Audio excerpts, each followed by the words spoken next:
Meu caro senador Mazarildo, eu pediria a Vossa Excelência um pouco de tolerância. Eu não vou extrapolar em muito o meu tempo, mas o tempo destinado a essa comunicação inadiável é muito curto, pequeno, e eu pedi a sua tolerância pelo menos de 1 a 2 minutos.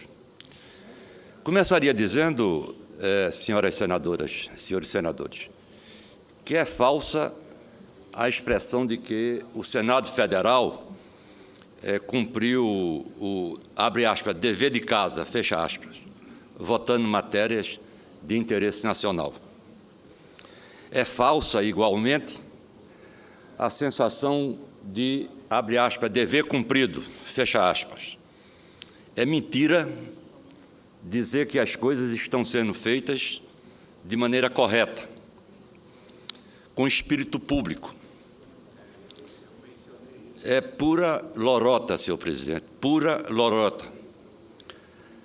Eu apresentei aqui em abril a PEC que tomou o número 18 de 2013, que altera o artigo 55 da Constituição Federal para tornar automática a perda de mandato de parlamentar nas hipóteses de improbidade administrativa ou de crime, ou de condenação por crime contra a administração pública. Essa matéria demorou a ser indicado ao seu relator. Eu pedi ao senador presidente da Vital do Rego, senhor senador Vital do Rego, presidente da CCJ, que fosse designado o relator. Cheguei a sugerir o nome do senador Luiz Nunes, por ser uma pessoa inatacável, por ser uma pessoa respeitada, uma pessoa que não responde nem inquérito, nem processo no Supremo Tribunal, para que relatasse a matéria. E, para minha surpresa, logo depois, o presidente, dentro das suas atribuições, o presidente da CCJ nomeou uma outra pessoa. E nomeou o líder do governo, o senador Eduardo Braga, para relatar a matéria. E ambos, senhora presidente Ana Amélia, não de respeito ao cidadão, à pessoa, eu não falo nem da minha história, eu falo como senador e como cidadão. Procurei um e outro. Procurei um na condição de presidente da comissão e o outro como relator designado. E um dizia que ia incluir na ordem do dia o presidente e o relator dizia que no outro dia ia apresentar o relatório. Nenhum dos dois fez nada. Numa profunda ação de respeitosa, né, a um colega de partido, colega de representação aqui popular, representante de estados, eu de Pernambuco, um deles da Paraíba, o outro do Amazonas. Não é? Por que não me disseram que não queriam relatar a matéria? Por que não me disseram que a matéria era inconveniente? Por que não me disseram que a matéria tinha um espírito corporativo aqui dentro e que era melhor designar um relator como líder do governo para sentar em cima e não relatar? E vem com essa história de que tem que ter uma agenda positiva, lorota, pura lorota. Uma agenda positiva teria que ter essa PEC aqui para se votar de imediato e acabar com essa excrescência de um parlamentar, deputado ou senador condenado, continuar aqui relatando matérias e fazendo discurso aqui na Câmara ou no Senado Federal.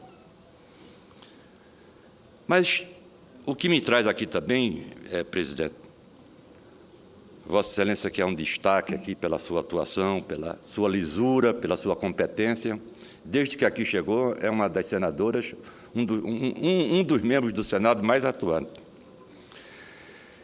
Eu queria chamar a atenção da Casa para uma outra lorota que anda por aí e que vai chegar aqui já já, que é a questão do foro privilegiado. É preciso chamar a atenção do Senado e das pessoas o que é isso, o que é o chamado foro privilegiado. O nome já é um nome que espanta, né? Um nome que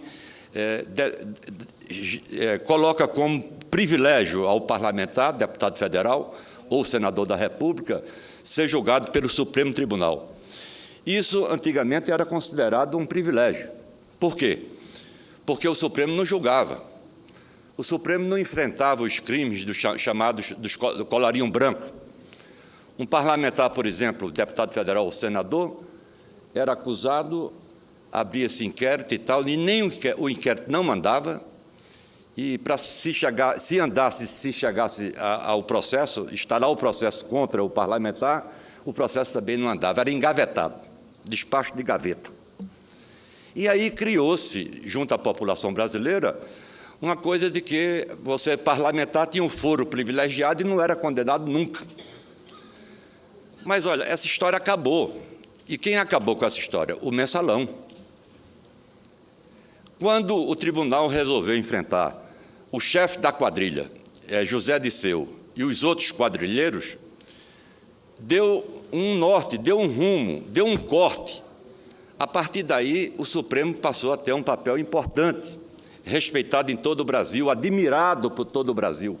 Não é só o seu presidente, Joaquim Barbosa, que é admirado, não. É a entidade, é a corte que é apreciada, admirada e aplaudida pela população brasileira.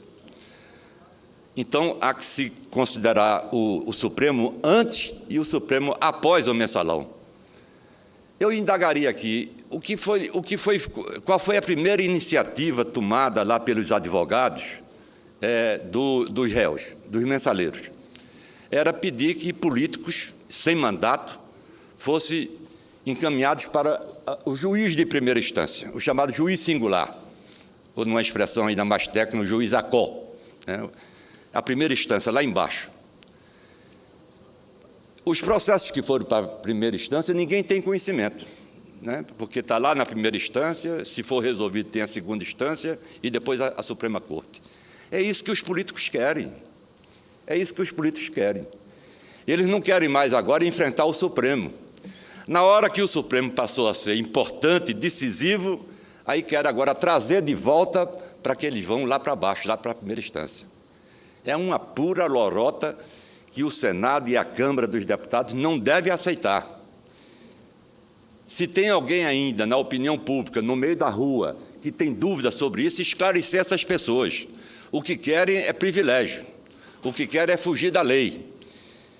Porque o Supremo, com a decisão adotada com relação aos mensaleiros, está bem pertinho, bem próximo de botar os mensaleiros para verem o sol quadrado dentro de uma prisão.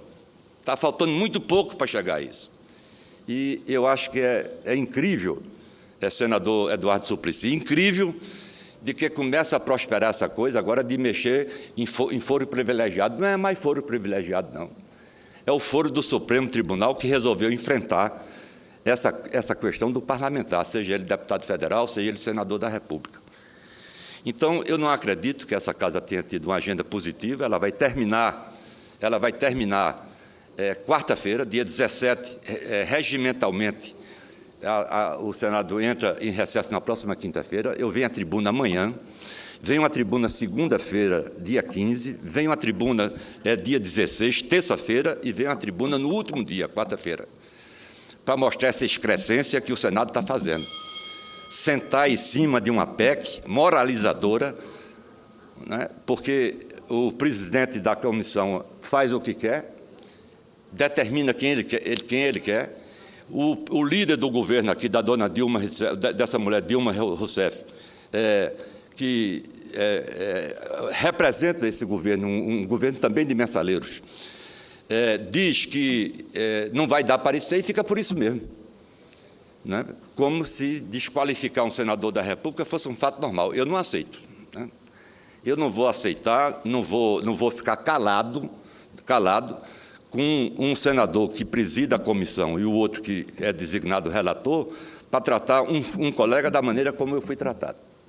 A opinião pública, a mídia, né, podia ajudar nisso, podia acompanhar isso e procurar saber por que não se pergunta ao relator por que ele não relata a matéria. É a coisa mais simples. Sou eu que tenho que vir à tribuna todo dia para perguntar isso. Não tem mais ninguém aqui para perguntar isso ao senador Eduardo Braga, por que é que ele não quer relatar a matéria. Tem alguma coisa que ele tem que explicar à opinião pública, né? Ou essa coisa tem que ser investigada, não por mim, né? Porque eu já fiz o meu papel, eu apresentei a PEC, tem que ser feita por outras pessoas. Eu quero agradecer a Vossa Excelência, a sua tolerância, né, o seu entendimento sobre isso e dizer que vou voltar à tribuna amanhã, sexta-feira, de manhã, 9 horas da manhã estou aqui, e segunda-feira venho do Recife para usar essa tribuna, se Deus quiser, segunda, terça e quarta, para fazer a única coisa que eu tenho o direito de fazer, de perguntar a esse pessoal, porque entre a minha proposta e o que quer o chefe da quadrilha, Zé Disseu, a Comissão de Constituição e Justiça está ficando com José Disseu e os outros quadrilheiros. Senador Jarbas, eu acho que o senador Suplicy pediu uma parte ao senhor. Pois não, senador. Prezado senador Jarbas Vasconcelos, com o maior respeito a Vossa Excelência, eu gostaria de aqui dar uma informação. Eu verifiquei que tinha 5 projetos relativos a proposições de reforma política na Comissão de Constituição e Justiça e apenas um deles estava com um relator designado. Solicitei, e já alguns há mais de anos, solicitei ao presidente Vital do Rego que pudesse designar os relatores. E quero dar a informação que, no meu caso, ele, sim, designou os relatores e eu espero que logo apresentem seus respectivos pareceres. Eu quero dizer que eu considero o direito de Vossa Excelência que o relator designado, mesmo o líder do governo, possa apresentar seu parecer o quanto antes. É uma questão de respeito E com respeito ao ex-ministro José Dirceu, o que eu aguardo é que ele possa, então, agora realizar toda a sua defesa, porque o Supremo Tribunal Federal está garantindo a ele o recurso para completar o processo de julgamento, e isso ainda vai ser concluído. Muito obrigado. Muito obrigado, senador Eduardo Suplicy. Vossa Excelência sempre é muito atento às coisas, né? E Vossa Excelência teve muito mais sorte do que eu, porque eu apresentei a PEC e pedi, inclusive, que fosse designado um relator de alto nível aqui, de alta respeitabilidade. Né? Fiz a sugestão não foi acolhida, não foi acatada, e foi designado o líder do governo, que sentou em cima da PEC e não dá parecer. Vossa Excelência teve muito mais sorte do que eu. E eu quero explicar a Vossa Excelência de que aqui não ofendi ninguém. Quando digo que José Disseu é chefe da quadrilha, não sou eu, Jarbas Vasconcelos, que estou chamando ele chefe da quadrilha. Quem diz que ele é chefe da quadrilha é o Supremo Tribunal.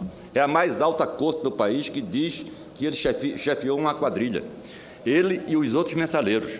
Então, essa questão aí, né, é uma questão importante, porque se a opinião pública está revoltada, se as pessoas querem levantar as mazelas das casas públicas, como é o Senado, né, por que não aprofundar uma investigação? Por que essa PEC não anda?